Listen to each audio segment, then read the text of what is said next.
Temos que manter nossa organização. Então, agora, abra o seu caderno da disciplina que vamos trabalhar. Faça sua rotina, suas anotações para registrar o conhecimento.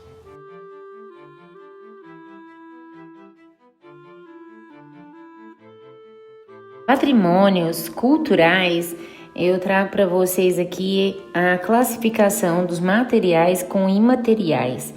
Patrimônios materiais é tudo aquele que se pode pegar, né? Um monumento, algo que deixaram na história, tá? Partes da cultura de uma cidade, por exemplo, objetos de alguém muito importante, muito reconhecido, que ficou, por exemplo, a casa de Cora Coralina, né, intacta. Perinópolis é uma cidade histórica, então assim, lá tem muitos patrimônios culturais, materiais e imateriais. Por exemplo, eu vou trazer as tradições, né, de cultos e festas. Essas tradições são imateriais. Ou seja, meninos, a separação é simples. Materiais é tudo aquilo que se pode pegar, tá? Imateriais é tudo aquilo que se pode praticar ou sentir. Por exemplo, a comida de um lugar, a comida típica de uma festa, ela é uma cultura patrimonial imaterial, tá?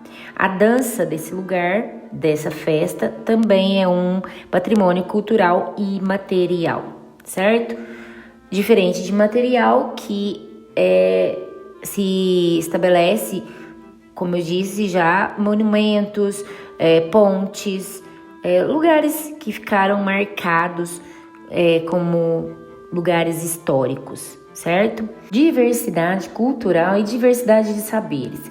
Olha só, quando eu moro numa região diferente da sua e chego com uma novidade, com uma bagagem, um conhecimento prévio de um assunto, por exemplo, vou te dar o exemplo de um aluno que veio de outra cidade e ele aprendeu matemática, uma questão lá, uma fórmula matemática diferente do jeito que a sua professora te ensinou aqui. E ele consegue resolver o cálculo do mesmo jeito. É a bagagem dele, é a diversidade cultural e de saberes, porque lá ele conseguiu, né, chegar no objetivo de entendimento, mas diferente, de uma forma diferente. E o que eu tenho que fazer? Respeitar essa diversidade, certo? O jeito dele fazer também atinge o objetivo. Sobre mais diversidade cultural, no caso, eu vou te dar um exemplo imaterial. Por exemplo, se caso eu morei numa cidade lá do sul, que eu tô acostumada a tomar chimarrão, uma comida, no caso uma bebida que eu faça diferente da sua, isso é um patrimônio cultural meu, né? No caso agora eu dei o exemplo de um imaterial, que é sobre praticar, né? Saborear uma bebida, uma comida típica de um específico lugar.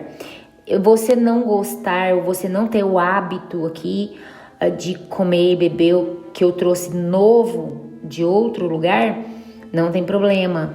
A gente só precisa respeitar. Por exemplo, tem lugares do Brasil que não fazem pamonha e não tem piqui. E esses patrimônios assim, culturais, imateriais ou materiais, eles estão diretamente relacionados ao lugar que você vive, a comunidade, né? O modo de vida que a gente realmente tem no nosso estado, né? No lugar onde a gente vive. Quando isso foi tomado como objeto de estudo para todos os sociólogos, antropólogos, eles deram a oportunidade para todo mundo falar, reconhecer e valorizar os patrimônios. Antigamente não tinha esse conteúdo nos livros de história, por exemplo, né? Não era assim tão falado como hoje. Página 30 traz um desafio, todo em vermelhinho aí, que eu quero que você copie no seu caderno as questões e responda no caderno de história. Página 31, ela traz para você a oportunidade de responder na apostila, tá? Faça leitura interpretativa e bom trabalho.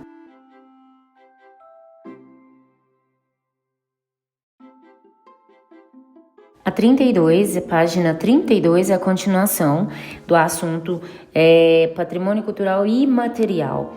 A gente vai falar da capoeira. A capoeira ela se tornou um patrimônio cultural imaterial em 2014, porque faz parte de uma luta, né, com uma dança, é uma dança relacionada à época de resistência à escravidão. Então, essa roda de capoeira é uma expressão cultural muito importante, única, né? Pois reúne música, canto, dança e a luta. E ela é reconhecida no mundo inteiro, tá? A verdade que manifestações culturais como capoeira, samba, de origem africana, sempre foram bem aceitas pela sociedade brasileira, mesmo na época da escravidão. Hoje, essas manifestações são consideradas patrimônio justamente por isso, porque era visto como uma tradição, uma festa, né, uma dança, e foi muito bem aceita. Todos têm olhares diferentes, inclusive, como um esporte físico completo. Alguns defendem que é uma das melhores atividades físicas que a gente pode estar fazendo. E assim, eu gostaria que você procurasse, né, se informar mais. Eu queria saber de você no dia do Tira Dúvidas, se você já chegou a participar de uma roda de capoeira, conhece alguém, tem algum familiar seu que participa? Bom, na página 33, trago para você uma história. Você precisa de tirar um momento, estar bem aí, localizado, para poder fazer essa hora da leitura. O patrimônio cultural brasileiro muito conhecido, né? No Maranhão, no Amazonas, é aquela disputa dos dois bois, caprichoso e garantido, lá em Parintins, na ilha de Parintins. Por volta de 1920, 1930, começou esse festival, né, folclórico, onde acontece essa disputa do boi bumbá lá, né, Bumba Meu Boi, e eles estão fazendo isso até hoje. E eu gostaria que você lesse e respondesse essas duas questõezinhas da página 33, que são interpretativas do texto acima. Bom trabalho!